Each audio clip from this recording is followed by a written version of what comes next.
Welcome to Dateline. Nigeria is at the brink of making history as new president takes over tomorrow. It is therefore going to be a bumper package on today's edition of Dateline, as we shall feature reports on the end of Buhari's administration, the person of the president-elect Bola Tinubu, and the plight of Nigerian children as we celebrate them on International Children's Day. Once again, welcome to Dateline. My name is Oluchi Amuda. First, the hard news segment. President Muhammadu Buhari has described the change of baton tomorrow in the history of Nigeria as another peaceful transition of power from one elected government to another in the steady march to improve and sustain Nigeria's democracy. This is contained in his farewell speech to Nigerians in Abuja, saying this year witnessed the most keenly contested presidential election since the First Republic and demonstrates that democracy is getting better and more entrenched with each election. He called on all Nigerians to improve and sustain gains made in the electoral process on an incremental basis for Nigeria to take its rightful place among the nations. The outgoing president also stated that democracy provides for and allows and encourages seeking redress for perceived injustices, enabling some candidates and political parties that did not agree with the results to go to court. Ahead of the inauguration of the president-elect Asiwaju Bola Tinubu, who takes over as Nigeria's president tomorrow, foreign guests and other dignitaries have started arriving at the Federal Capital Territory for the ceremony.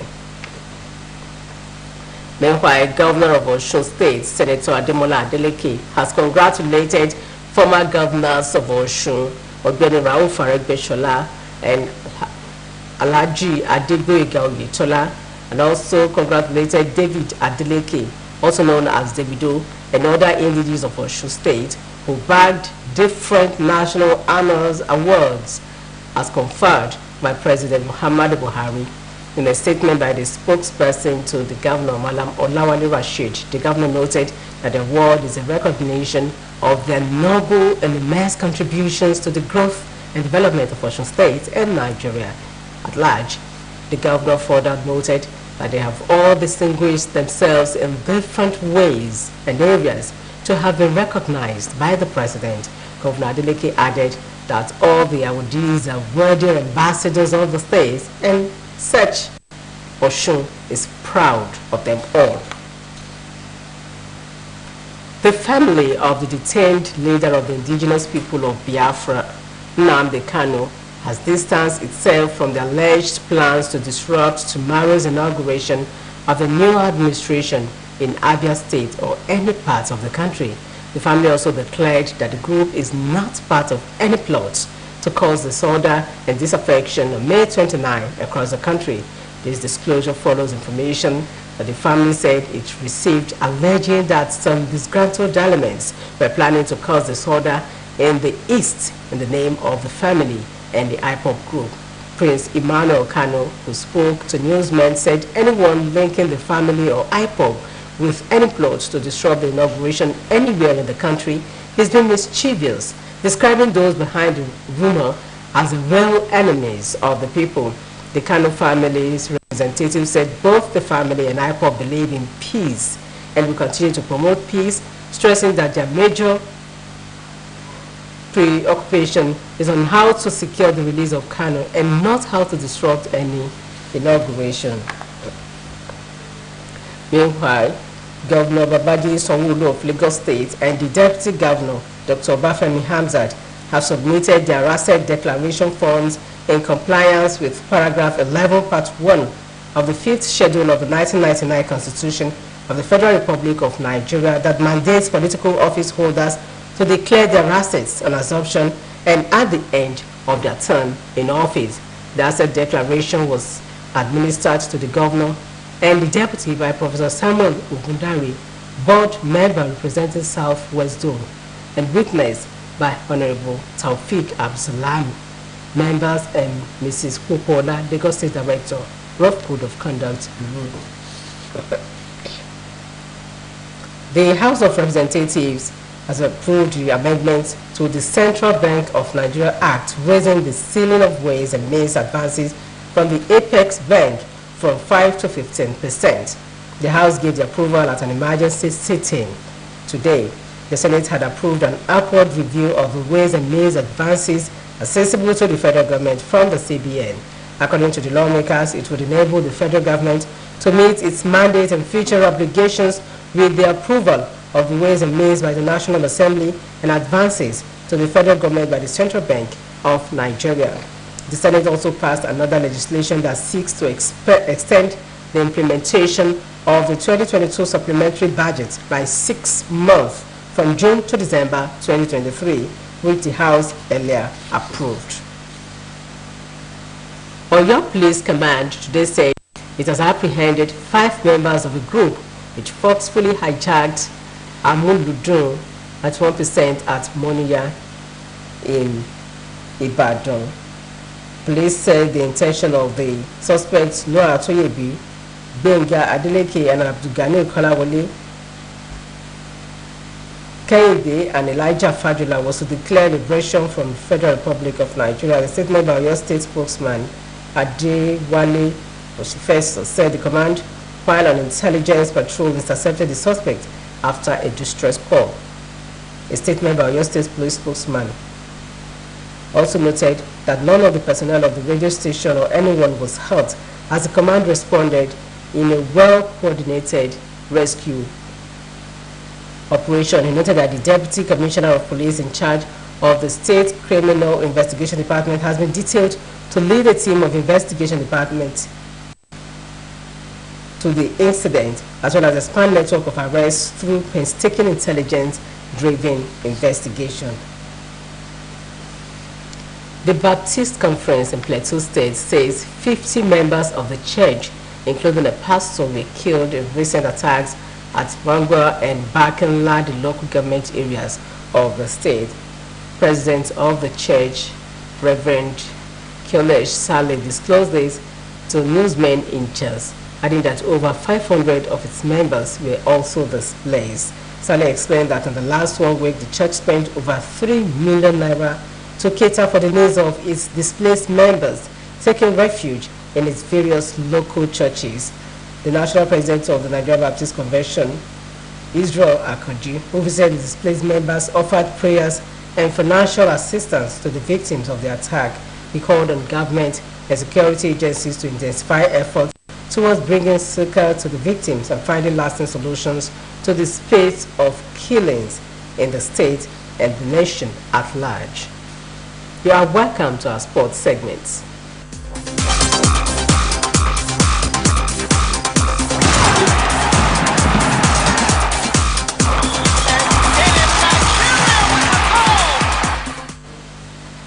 The Flying Eagles were beaten 2-0 by Brazil in the last group game of the ongoing FIFA Under-20 World Cup, but still reached the round of 16 of the tournament as the best third-placed team in the group stages with 6 points.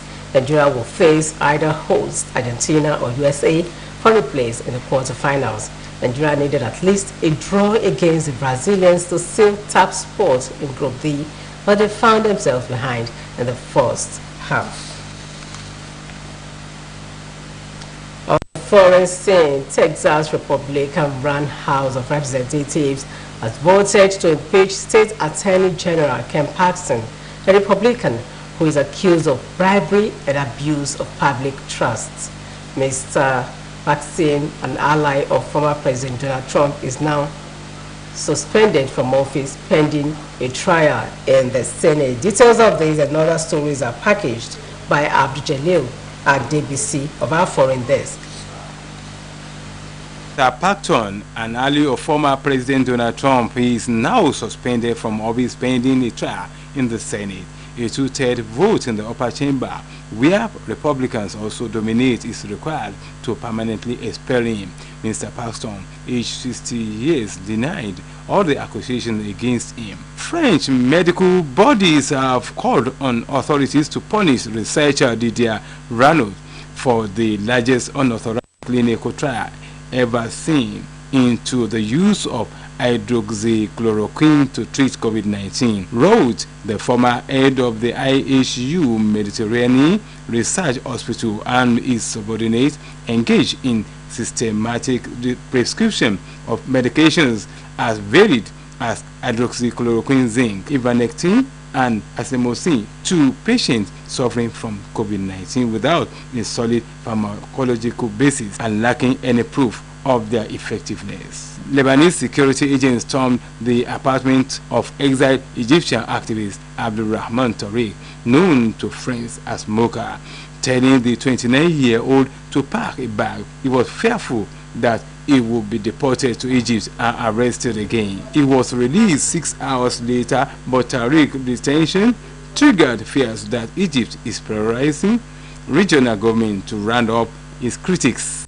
The incident also raised questions about safety in Lebanon, where dissidents from around the Middle East have long sought refuge from authoritarian regimes and have been able to speak freely.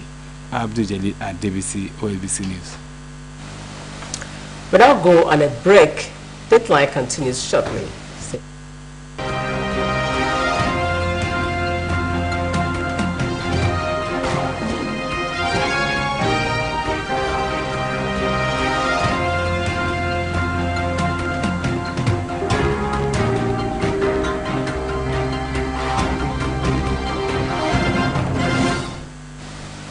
You are welcome to Dateline proper. Governor Ademola Adeleke's administration has clocked 6 months. How far has the governor gone in fulfilling his electoral promises to the people? Find out in this report. 2022, when Governor Ademola Adeleke was sworn in as the 6th governor of Osun State, he promised Osun people that he will fulfill his electoral promises to them with focus on the delivery of good governance to the citizenry. His developmental programs, which he unfolded, were based on a 5-point agenda, which include welfare of workers and pensioners, boosting the state's economy, homegrown infrastructure policy, people-focused policy on education, affordable health care, security and social welfare, as well as industrialization for wealth and job creation. Our administration is committed to ensure people-based development. Our vision is to enthrone tech-based agro-industrial growth in our state. We plan to address the infrastructure deficit with a cost-effective, home-based and labor-intensive program. To our people in the diaspora, we are opening up the state for partnership in education, health, trade, investment and tech innovations. We are creating the enabling environment for multiple cooperation to put our state on the global map of development. True to his words, Governor Ademola Adeleke hit the ground running and has so far touched every sphere of life of the people in the first 6 months of his administration.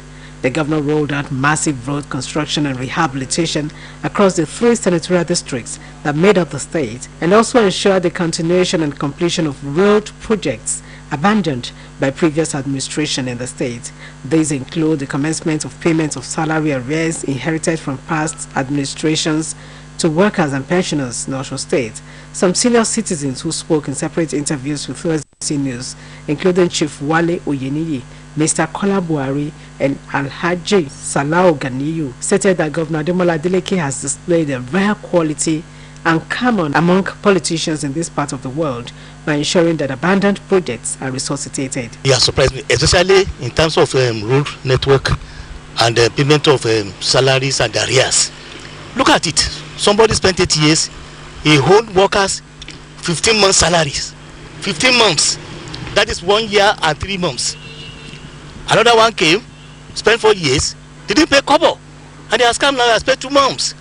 That's sincerity of purpose, That's what we call good governance. When you come on board as a leader, governor, or whatever, political leader, you have to come and serve the people.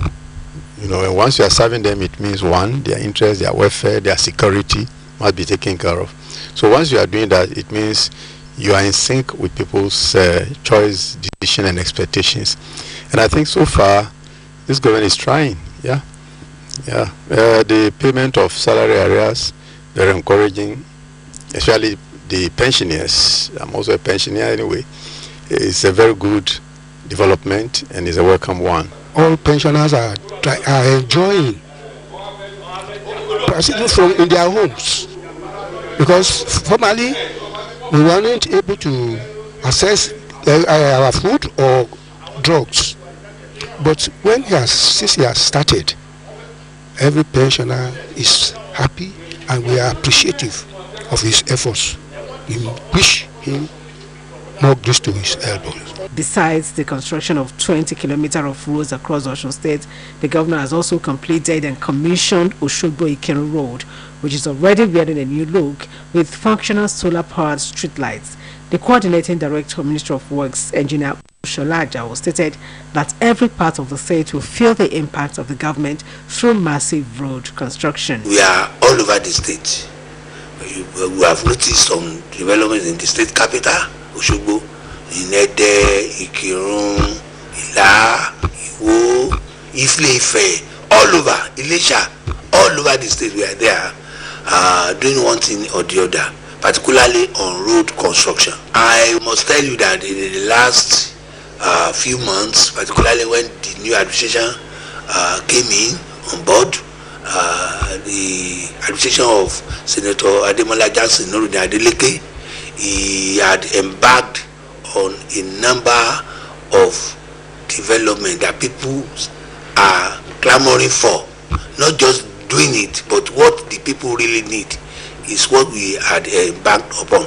These are besides other notable projects in the health sector, such as the Imole surgical and medical outreach, which thousands of people have benefited from. These unprecedented life-changing programs of Governor Adeleke has endeared him to the people who have continued to pray for him and assured him of their support at all times. Some of those who spoke with OSBC News in Oshogbo, Ikirun and Ede, including Mrs. Nike Odeyemi, Mrs. Omolara Oloyede, Mr. Kainde Afolabi and Mr. Lukman Ojewale, commended the governor for showing the people the rare meaning of good governance. They maintained that the street lights have helped in beaming lights in the areas at night, thereby curtailing the activities of criminals who hide in darkness to perpetrate evil. The way they do this work, I'm very happy because I see that Ikirun have been coming like Lagos now.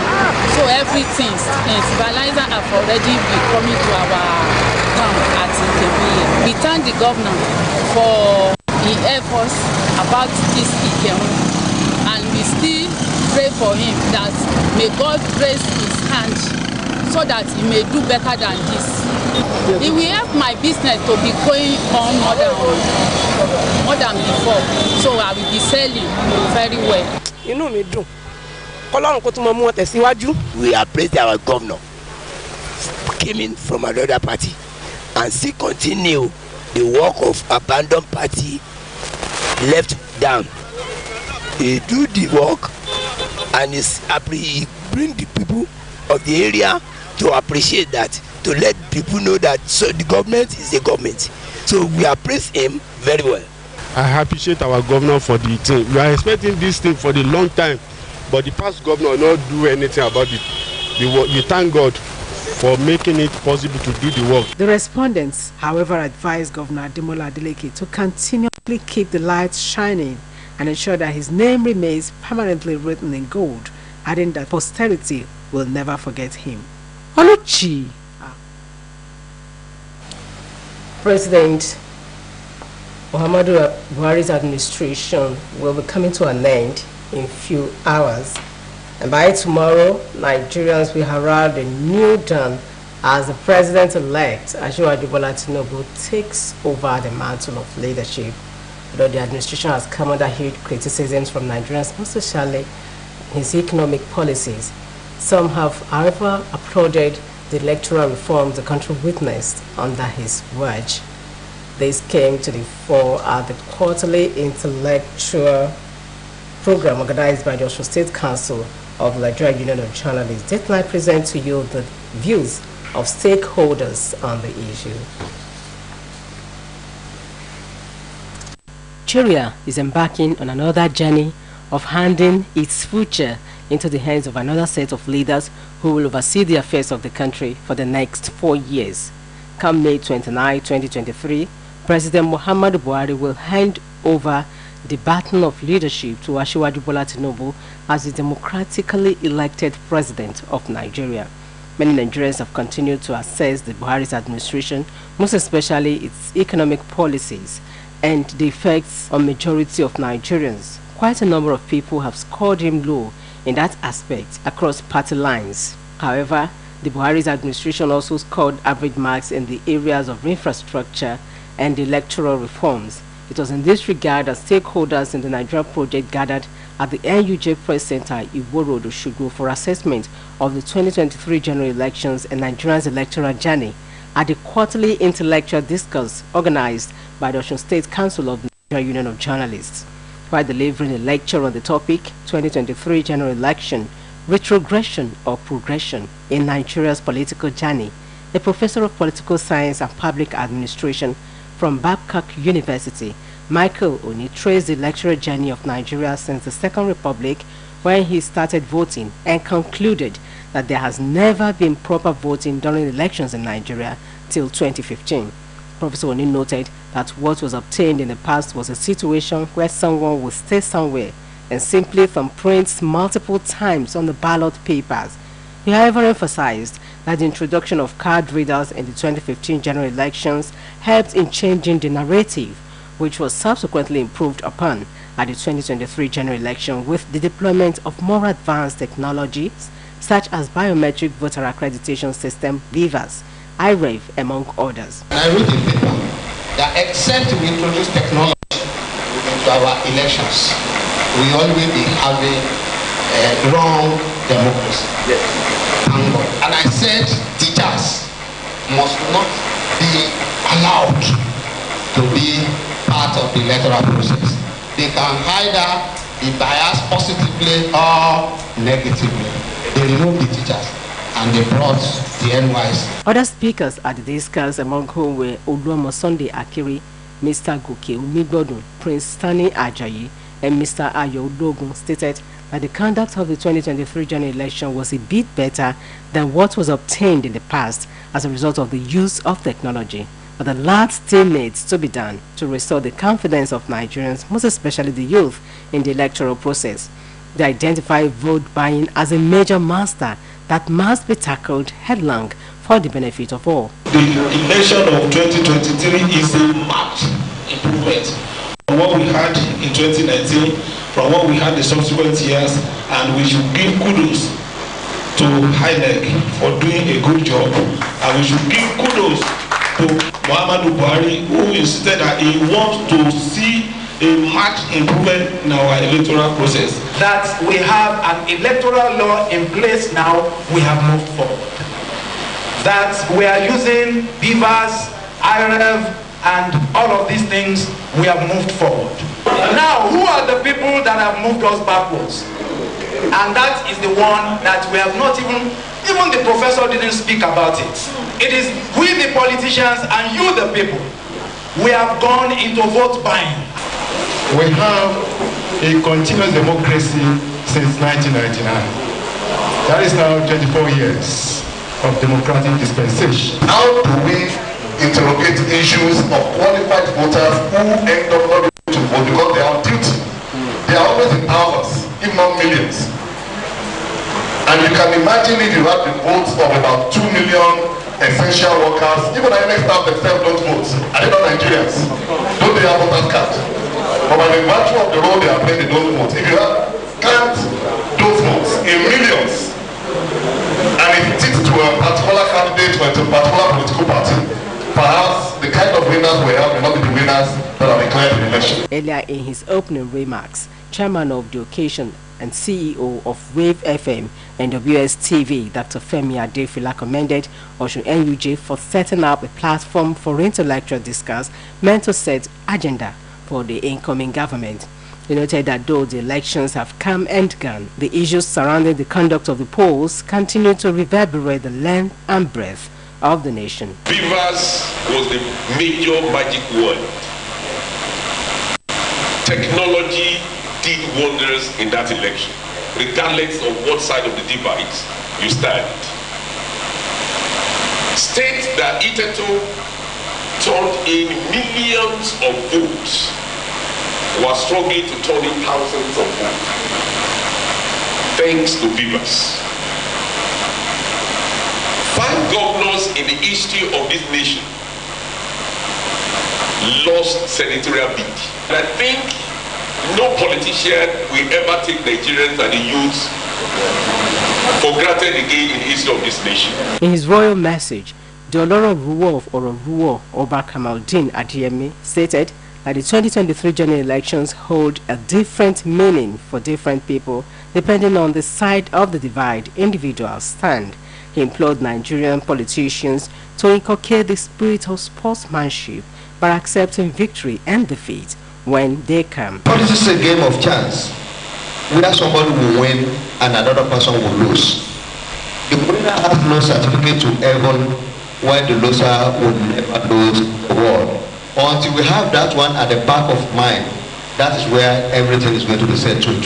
In his address of welcome, the chairman of Osun State Council of NUJ, Comrade Wasiu Ajadoshu, said the quarterly intellectual discourse is one of the contributions of the council to nation building in fulfillment of the agenda-setting functions of the media. It's not an event for rhetoric. It's an event to redefine the policy of the nation, to look inward on the best way to improve our social well-being, and to challenge those in authority on the best way we believe we should be governed. The stakeholders all agreed that indeed Nigeria has made a progress in its electoral journey compared to how it used to be in the past, but the country is not yet there. They maintain that it is important for future leaders to leverage on the enormous possibilities technologies present in conducting a free, fair, credible and acceptable elections in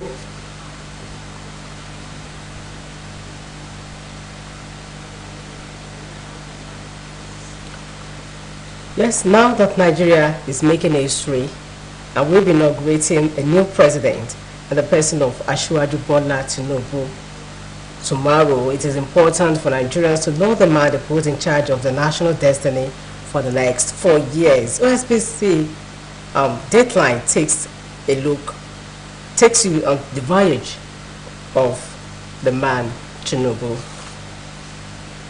Election in Nigeria has produced a president in person of Bola Ahmed Tinubu, a former Lagos State governor and a senator of the Federal Republic of Nigeria. He will be sworn in as president of the Federal Republic of Nigeria. The question now is, who is Bola Ahmed Tinubu?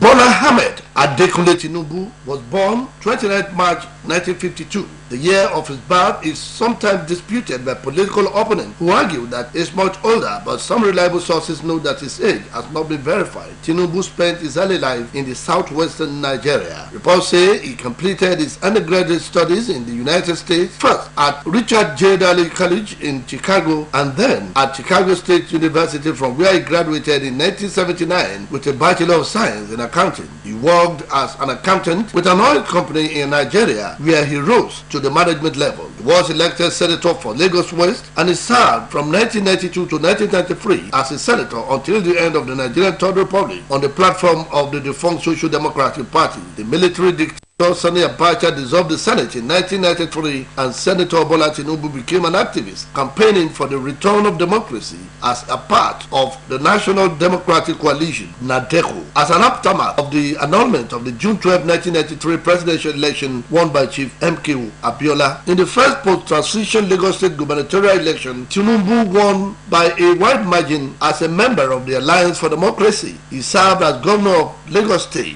from 1999 to 2007, during which he initiated reforms that improved efficiency of the civil service and improved infrastructure. As governor of Lagos State, Tinubu applied principles he learned from corporate world to the public sector reform and took steps to remove endemic corruption in the public sector, which included eliminating cash payments to government. He laid the foundation of a modern Lagos State, which succeeding governors built upon. One striking political quality of Bola Tinubu is that he never lost election in Lagos State. he produced all governors of Lagos State since 2007 till date. Tinubu appointed competent hands during his tenure as Lagos State governor, irrespective of their tribes, reflecting the fact that he is an untribalized Nigerian. After leaving office in 2007, he played a key role in the formation of the Action Congress of Nigeria, and All Progressive Congress in 2013. He also played a prominent role in the emergence of Muhammadu Buhari as President of Nigeria on the platform of All Progressive Congress, an amalgam of different political parties who came together as one to wrestle power from the PDP government. In 2023, he was elected President of Nigeria. He contested position of the President of Nigeria on the platform of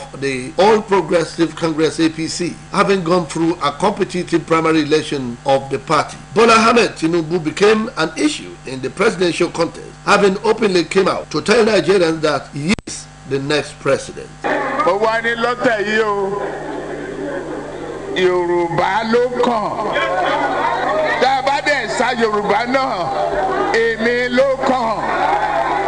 The Lagos State Governor, Babajide Sanwo-Olu, described Asiwaju Bola Ahmed Tinubu this way. As the governor of this state, he started with the Engbeti Summit in 2001. That summit had continued to lead us into various economic agenda that successive government has been able to live on. A former senator and minister of defense, Senator Musiliu Obanikoro, described Tinubu as a man of destiny, one solution to a myriad of problems confronting Nigeria. Asiwaju has what it takes to lead Nigeria to a greater height, be it in the area of economy, be it in the area of security, and in other categories. Similarly, a former member of the House of Representatives and Chief of Staff to Edo State Governor, Honorable Patrick Obahiago, has this to say about the president-elect. So he's the only one just now that can consolidate on the dividends of this democracy. His examples in Lagos State is an exemplary gashia of good governance. Also speaking on the person of Bola Tinubu, a former local government chairman in Osun State, Honorable Sarafadeen Awutunde, describes him this way. He's a tactician, a politician, I want to say a very intelligent man. Chief Olabode George, a retired naval officer, former military governor of Ondo State and leader of the People's Democratic Party, has always been critical of everything having to do with Bola Tinubu. Yes, I said it, and I meant what I said. That if peradventure he became the president of this country, I won't live here. I will be watching Nigeria with my long binoculars from afar. I didn't mince my words. With the emergence of Bola Ahmed Tinubu as president-elect, Nigerians are expecting much from him. The Bishop, Ilesha Anglican Diocese, Church of Nigeria, the Right Reverend Dapo Asiwaju, has this advice for him. Produce a blueprint on how to move forward.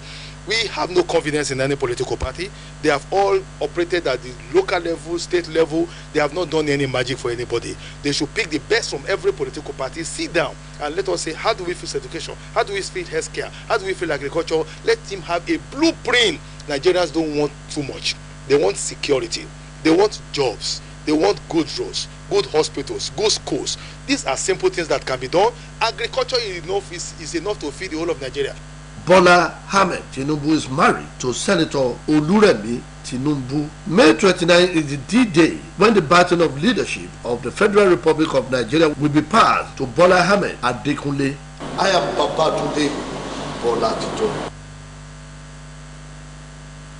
Many thanks to you, Babatunde Bola Tito. So now moving away from politics to children issues. The plight of Nigerian children is a matter of concern which requires urgent attention. Of all, there are several issues affecting children in Nigeria, including poverty, lack of access to quality education, healthcare, child labor, child marriage violence, and insecurity. Addressing these challenges and ensuring a better future for Nigerian children requires a multifaceted approach involving government, communities, civil society organizations, and international support. In this Dateline report, Oluwatobiloba Odunoga takes a look into some key areas that need to be addressed by all concerned stakeholders. children in recent times is becoming a matter of great concern, which requires urgent attention of all concerned stakeholders, including the government, communities, and civil society organizations, among others, as the challenges bedeviling the growth of an average Nigerian child is enormous. It is therefore important to recognize that addressing the plight of Nigerian children requires a long-term commitment and collaboration among various stakeholders by prioritizing children's rights, investing in their well-being, and providing them with opportunities. According to Dr. Adeola Ayola, who is the President, National Council of Women Societies, Osun State Chapter, Nigeria can ensure a better future for its children, which would ultimately contribute to the overall development of the country, reiterating that Nigerian government needs to prioritize education and ensure access to quality education for all children by improving infrastructure, providing trained teachers, promoting girls' education, and implementing effective education policies. Dr. Ayola added that access to quality health is crucial to children's well-being, calling on the government to invest more in healthcare infrastructure, increase immunization coverage, provide affordable and accessible healthcare services, and promote preventive healthcare practices for children. There are so many things, so many violence against our children, those upcoming ones. You can see they are the ones that people will rape, the girls among them, boys among them, are those that there are so many violence. All those child abuse are against them, and among them, even among the children, we have cultism today. Recently we saw a video showing children that are being initiated into cults. So the plight of Nigerian children, there are so many things, so many challenges. The onus rests on the parents. The parent that brought them to life has the responsibility of taking care of them. Speaking in the same vein, another stakeholder in child education, Citizen Olawe, said there are several issues affecting children in Nigeria, including poverty, lack of access to quality education and healthcare, child labor, child marriage, violence, and insecurity, noting that these challenges need the urgent attention of all concerned stakeholders, including the parents and the government. Citizen Way stated further that strengthening child protection mechanisms is essential to safeguard children from exploitation, violence, and abuse, urging the government to establish children-friendly policies, which includes enacting and enforcing child protection laws, establishing child-friendly reporting mechanisms, and providing support services for victims, adding that efforts should be made to eliminate child labor, child trafficking, and child marriage in Nigeria. Must be deliberate, must be intentional about parenting. It is not enough to bring children to the world and simply throw money at them. You must be involved in everything that your children are doing. You must be your children's best friends. You must also know the friends of your children, know what they are doing at every particular time. And then you must ensure that you know those in whose care you leave your children, because children these days are being abused by those that we entrust them to. And to prevent that, we must know those who will leave them in their care very well. At the same time, we must still supervise what those caregivers do with our children while we're not there. In a bid to address the plight of Nigerian children, is required a long-term commitment and collaboration among various stakeholders. The Osun State government, under the leadership of Governor Ademola Adeleke, in collaboration with the State Ministry of Women and Children Affairs, organized a program to celebrate Nigerian children in the state as part of the National Children's Day celebration. The Secretary to the Osun State government, Honorable Teslim Igbalaye, said the Ademola Adeleke-led administration is committed to the promotion and protection of the rights of the citizenry, especially the children in the state. He reassured the people of the state that the Osun State government will continue to sustain its commitment to all ongoing obligations to ensure the well-being of the children in the state by providing adequate learning environment, improve healthcare facilities, promoting entrepreneurship, and improve agricultural productivity that can also help lift families out of poverty and raising awareness about children's rights, among others. We must ensure that the basic human rights of our children are protected and entrenched in their development.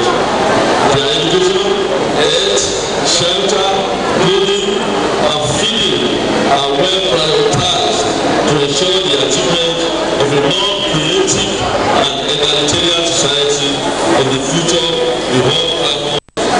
In his own submission, the Coordinating Director, Ministry of Women and Children Affairs, Mr. Jide Falade, said the Children's Day celebration is to remind parents and guardians of the need to prioritize the social well-being of their children and wards, while calling on all stakeholders involved in child education to play their role efficiently so as to complement the state government's effort in all ramifications. It's a clarion call to be more committed to our children's growth and development and to foster a better society we live in. Make the training and care of your children the first priority. Be ready to give them what they require to become better persons. Meanwhile, children in the state, including Esther Okonla, Sarah Adeyemi and Bright Oyewumi, among others, are looking forward to a better Nigeria who would prioritize the welfare of the Nigerian children as they hope to become medical doctors, lawyers, professors, pharmacists, teachers, and members of the men of the force in the nearest future. I just want Nigerian children to better. I wish to become a medical doctor when I grow. Investing in children is investing in the future of the nation. Therefore, paying urgent attention to the plight of Nigerian children is crucial to the fulfillment of their rights, sustainable development, poverty reduction, social stability, gender equality, human capital development, and meeting international obligations. As investing in children's well-being and addressing the challenges they face will create a brighter future for both the children themselves and the nation as a whole.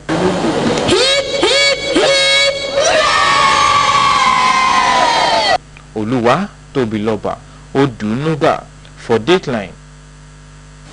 Many thanks to you, Oluwa Tobiloba. Indeed, you are right. Today's children are tomorrow's future. Let us invest in them and take care of our future. And that ends Dateline on OSBC TV. Thank you for watching. It was produced by Babatunde Olatito. The production assistant is Abdul Jalil Adebisi. My name is Oluchi Amuda. Wishing you a wonderful night rest and enjoy your holiday tomorrow. Bye-bye.